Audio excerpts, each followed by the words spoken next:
अगर आप भी पेंशन का इंतजार कर रहे हैं और आपकी राज्य सरकार अनुसार पेंशन की राशि ट्रांसफ़र कर दी है लेकिन आपको पेंशन नहीं मिली है या फिर आपकी पेंशन रुकी हुई है, तो यह जानकारी आपके लिए बहुत ही महत्वपूर्ण होने जा रही है।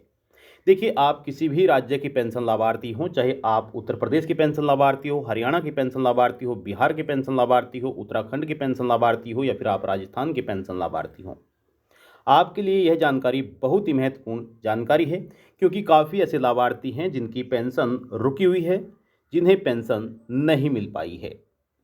तो आप अपनी पेंशन को कैसे प्राप्त कर सकते हैं, कैसे अपनी पेंशन को ले सकते हैं, इस वीडियो के माध्यम से हम आपको जानकारी देने जा रहे हैं, चाहे आप किसी भी राज्य की पेंशन धारक हों। इस वीडियो के माध्यम से आपको तमाम जानकारी दी जाएगी। आप बस कमेंट बॉक्स में जाकर जरूर बताइएगा कि आपकी कितनी पेंशन रुकी हुई है या फिर आपको पेंशन मिली है या नहीं। आप कमेंट बॉक्स में जाकर जरूर बताइएगा। तो चलिए वीडियो शुरू करते हैं और आपको बताते हैं कि आप अपनी रुकी हुई पेंशन को कैसे प्राप्त कर सकते हैं।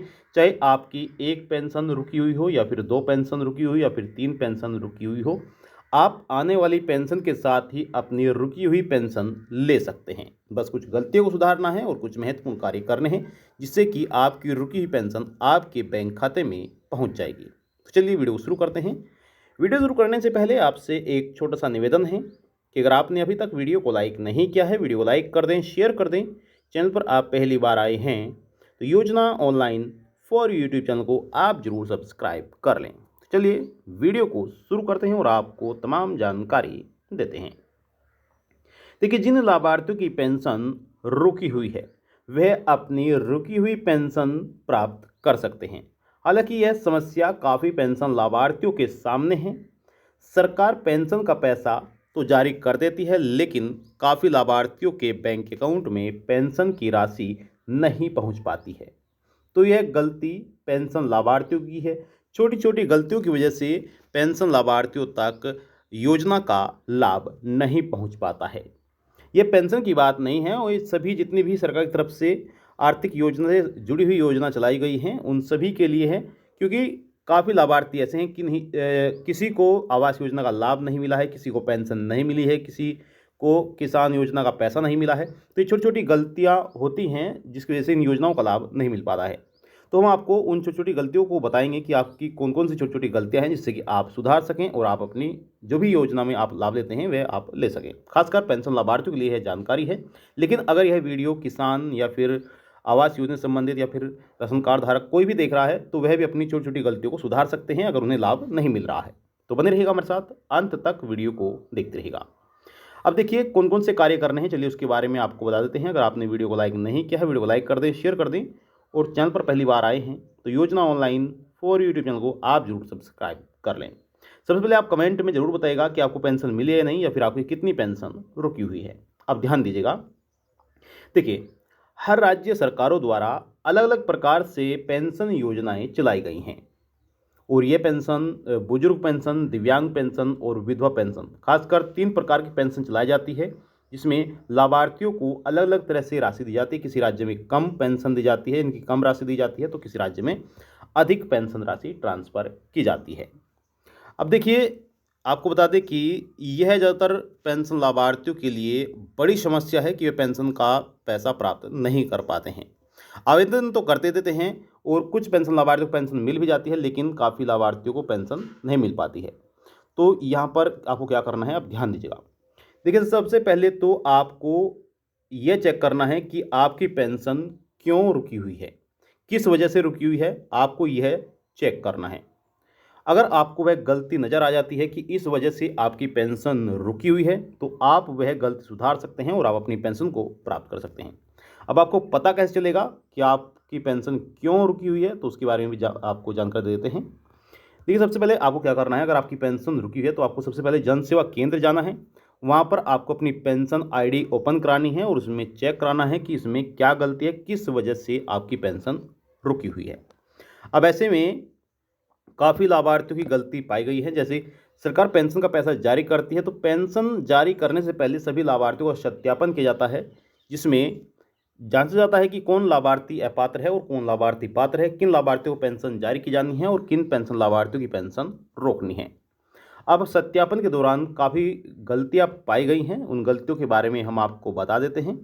देखिए, सबसे बड़ी गलतियां है कि पेंशन लाभार्थी अपनी पेंशन की केवाईसी नहीं करा पाते हैं।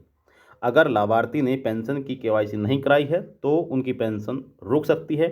आधार सीडिंग नहीं कराई है तो आधार सीडिंग की वजह से भी पेंशन रुक सकती है, या फिर बैंक खाते से डीबीटी एक्टिव नहीं है तो इस वजह से भी पेंशन लाभार्थी की पेंशन रुक जाती है। हमारे पास काफ़ी कमेंट आ रहे थे कि हमारी पेंशन रुकी हुई है, हमें 4 महीने से, 5 महीने से, या फिर 2 पेंशन नहीं मिली है, 3 पेंशन नहीं मिली है। तो उन सभी की जो गलतियां हैं पेंशन रुकने की, वह हम आपको बता रहे हैं, और इन गलतियों को आप सुधार कर अपनी रुकी हुई पेंशन प्राप्त कर सकते हैं। अगर इनमें से कोई भी गलती है या फिर कोई भी कार्य अधूरा है तो आप अपनी पेंशन को नहीं ले पाएंगे। आप अगर यह तमाम कार्य कर लेते हैं तो आप अपनी पेंशन को ले सकते हैं और यह कार्य जनसेवा केंद्र पर जाकर करा सकते हैं। अगर आपका डीबीटी खाते से लिंक नहीं है, एक्टिव नहीं है, तो आपको क्या करना है, अपनी बैंक ब्रांच में जाना है। वहाँ पर आपको आधार कार्ड की फ़ोटोस्टेट और पैन कार्ड की फ़ोटोस्टेट आपको जमा करनी है और वहाँ पर कहना है कि हमें अपने खाते की डीबीटी करानी है। तो वह 24 घंटे के अंदर आपकी डीबीटी हो जाएगी और जो भी आपका रुका हुआ पैसा होगा वह आने वाली पेंशन के साथ आपको पूरा पेंशन का पैसा मिल जाएगा। मान लीजिए अगर आप उत्तर प्रदेश की पेंशन लाभार्थी हैं और आपकी 2 पेंशन रुकी हुई है, तो आप सभी को मालूम है कि उत्तर प्रदेश में तिमाही पेंशन 3,000 रुपये पेंशन दी जाती है। तो मान लीजिए आपको जनवरी, फरवरी और मार्च महीने की, या फिर आप दिसंबर और नवंबर का ले लीजिए, दिसंबर नवंबर 2025 की जो पेंशन है वह आपको नहीं मिली थी, और जनवरी, फरवरी, मार्च की भी पेंशन आपको नहीं मिली है, और आप अपनी गलती को अब सुधार लेते हैं, तो जो आपको आने वाली पेंशन है अप्रैल, मई और जून की पेंशन, यानी कि 3,000 रुपये हुए, तो आपको क्या होगा कि आपको पूरा पैसा, पूरा 9,000 रुपये आपके अकाउंट में ट्रांसफ़र हो सकती है। हालांकि सरकार की तरफ से यह पैसा पहले भी जारी किया जा चुका है। लाभार्थियों को 6,000 रुपये पेंशन और 12,000 रुपये तक पेंशन ट्रांसफ़र की गई। हमने आपको लाइव प्रूफ ऑफिशियल वेबसाइट पर जाकर दिखाया था। हालांकि अभी जो पोर्टल है ऊपर नहीं हो पा रहा है, यानी उसमें भी हम आपको दिखा देते हैं कि किन किन लाभार्थियों को कितना पैसा मिला है।